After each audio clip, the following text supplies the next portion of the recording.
I'm really passionate about Hodges area and its part in Greenwood County. My biggest passion, I guess, is history. My name is Chip Tinsley. My family has been here since the late 1800s. When my grandparents built this home in 1930, we think 1935. We have many pictures that we share that date back to great-grandparents. The couch that we're sitting on, my grandmother bought it in 1935. Hodges was actually, in the turn of the century in 1900, it was actually bigger than Greenwood. And Hodges was booming, hotels, saloons, and other things. Cotton was king in the early 1900s. There were 2 cotton gins in Greenwood, and one is still standing behind us here. It brought a lot of money and jobs. That bank, the building is still there, the vault is still there. It's now the town hall. We also have a school, and that school was also built about 1910. They never had running water. The oldest well in Hodges is right there on the square. The Calhouns were one of the earliest families in this area. Dr. E.R. Calhoun came to Greenwood, and he built one of the first homes on what is now the square in Greenwood.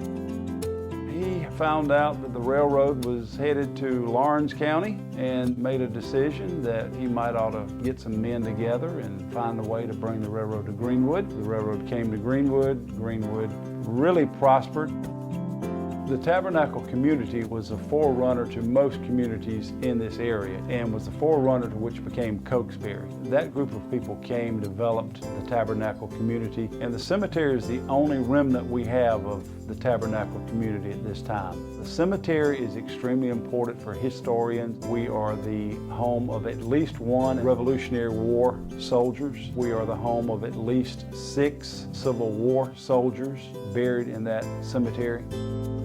Cokesbury community was the home of the forerunner to what is now Allen University, which was one of the first African-American colleges and universities in the area back in the late 1800s.